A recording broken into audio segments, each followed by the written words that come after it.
All right, guys, we just heard an amazing set by Ryan here. We're just trying to get to know him a little more. Ryan, with that last song, what was your inspiration? What were your inspirations for writing that one? Sure.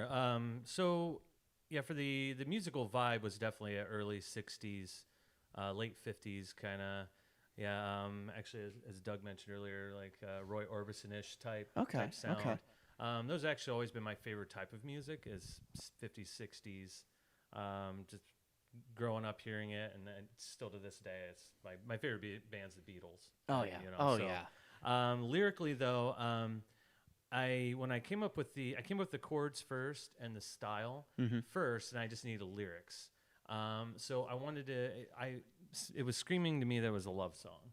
You know, I was like, okay, it's a love song. I could hear, like, I envisioned people slow dancing to it at a prom in 1958 or 1960. Yeah, yeah. So I wanted to write lyrics that were like love lyrics, and basically just kind of thought about the relationship I'm in. I've been with my wife now for 10 years, and we've got 3 kids, and we're still going strong. So it's easy to get inspiration from that. Oh, absolutely, absolutely. And especially too in the beginning of the lyrics, it sang about wanting somebody or needing somebody. And since I have been with my person for 10 years now, I just kind of go back to when we first met, Mm-hmm. and that's where I get inspiration too, and ideas for songs. Okay, That way. all right. Who were your main influences when you were growing up and getting into music? Who did you listen to the most? Sure. Well, it all started with the Beatles. Mm-hmm. I remember specifically in 8th grade, I discovered the Sgt. Pepper's album, and it was one of those things where I listened to it in my room and shut my eyes, and like literally, it felt like an out of body experience, Mm-hmm. and to the point where I'd be in class daydreaming about the Beatles rather than listening to anything else. I get that. I get that. Yeah, and then I was really into the Red Hot Chili Peppers too growing up. Okay. All right. I just love acts that are melodic, have a Mm-hmm. lot of melody to them. I tend to listen to melody before the lyric when I hear songs. And so, yeah, it's bands like that. Like right now, well, I'll stick to that question in case you ask a question later. But yeah, so yeah, basically, yeah, the Beatles for sure. Elvis too, like Oh you yeah. were saying, Yeah. that you love Yeah. Elvis. Yeah, just groups like that. Queen. I remember VH1 Classic when they used to play music videos, just Oh like yeah. MTV Yeah. did Yeah. back in Yep. the day, prehistoric age. Um, VH1 Classic would play Rolling Stones videos, Beatles videos, Queen, Elvis, all this stuff, and I grew up watching that, and it just really like I absorbed it all, and then that's when I knew I wanted to get into music. Mm-hmm. Okay. Um, like what made you want to make your band Velvet Vinyl? Yeah. So it kind of happened a little bit on very organically. Like I compare it to when you find somebody that you like a relationship. Okay. How it seems like when you find somebody that you really connect with, it happens out of nowhere Mm-hmm. rather than you're trying to find it. Yeah. Yeah. And so basically what happened was I didn't have a band. I actually wasn't playing music for about 3 years. And I wanted to get back into it. And it was actually a simple Facebook post that I put out there. And I said, does somebody want to just jam with me? And my friend Carrie, who plays the fiddle, messaged me and said, yeah, let's get together and play. Okay. So we got together and played, and we performed as a duo for about 4 or 5 years. And the way I like the direction of the band, Viola Vinyl, is that we treat the fiddle almost like a lead guitar. Okay. So instead of having like Slash up there going like just thrashing it, Yeah. instead I have a fiddle player who's thrashing the fiddle. Okay. And if we play a cover song, she'll play the guitar part on her fiddle. Huh. So that's kind of how we get people who are into rock and roll to like us. Or and I feel like we appeal to everybody, and that's kind of like the band I want to be in, kind of like the Beatles, where you're playing you anyone can listen to you and like you. Oh, It's yeah, not like absolutely. it's not like you're say for instance your best friend's band who it's like a heavy metal thrash band, and you're like, well, sorry, Grandma's not gonna be able to go, and neither is little Timmy. But our band, anybody can come, anyone can show up. It's fun for all ages. Okay, all right. How long has Violet Vinyl been around? Yeah. So we've been together for now about I would say 6 years actually, and we have a bass player who he kind of.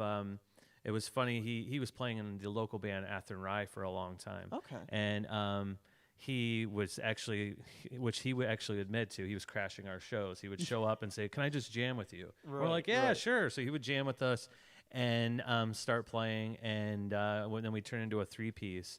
And then of course I started playing foot percussion, and so now we're just kind of a 3-piece power trio.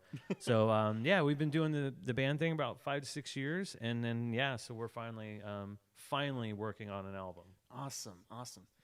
How did you get into the percussion side of the band? Sure, that's a great question. So when I play guitar, I've actually had people tell me I play percussive-ish, like in a percussive style, which actually I've kind of noticed. It's funny you don't pick up on those things yourself sometimes, someone points it out.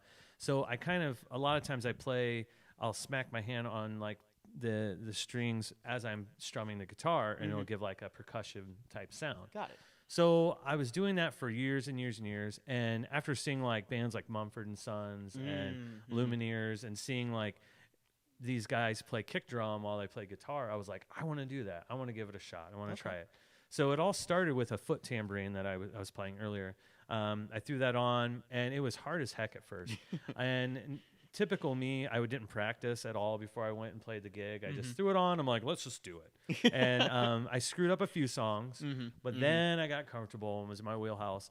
So then the foot tambourine I was doing really well with it. And then I was like, okay, I want to add more to this. I want to get to the point where I actually don't need a drummer anymore, and not that I don't want a drummer. Right.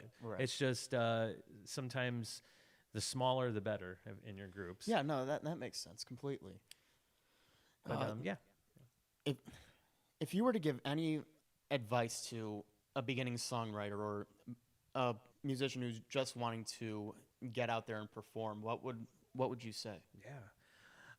So in regards to musicians wanting to get out and perform, you're so lucky these days with social media, because you're always seeing on Facebook or Instagram or Twitter that like, this local place is having open mic night, or your local musician is playing a gig. I would say reach out to the places that have local mic nights.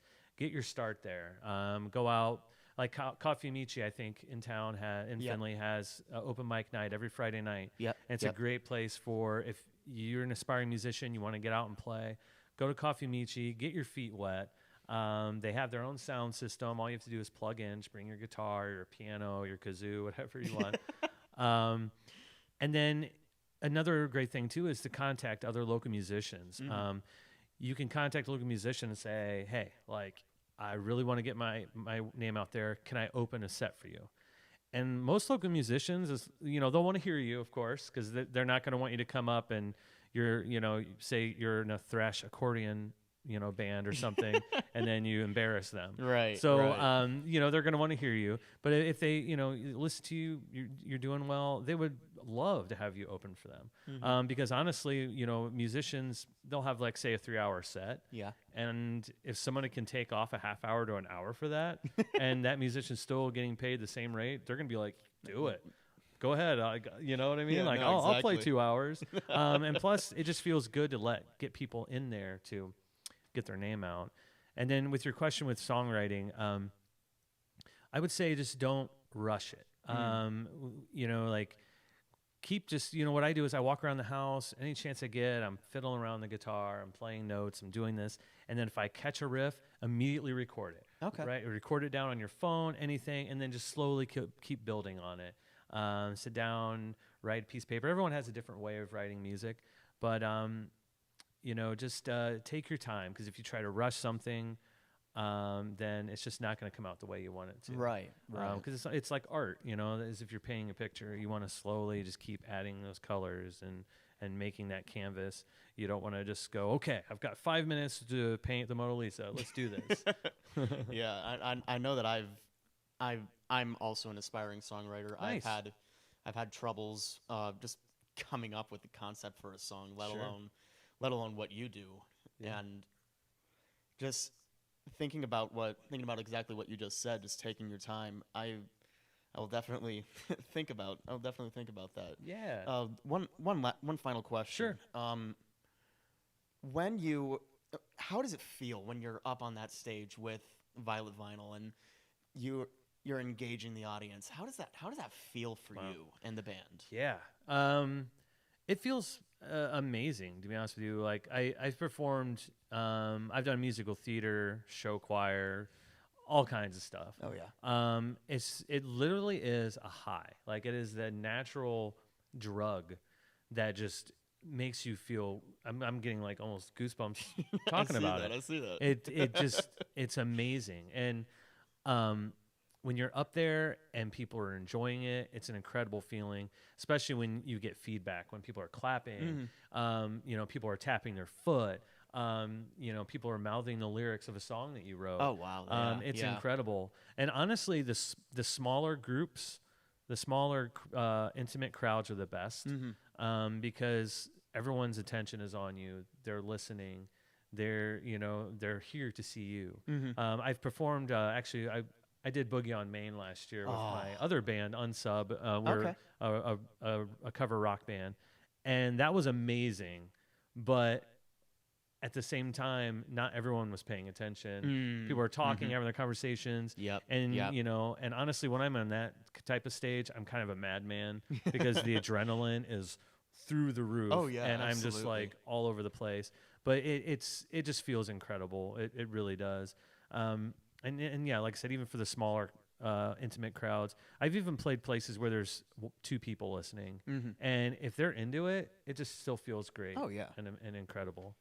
Well, that's awesome, Ryan. Thank you so much for coming out. Thank you, man. Appreciate it. Thanks to all you guys. Appreciate it. And I want to thank all of you for listening. This has been the WLFC Lounge. Thank you all for listening, guys.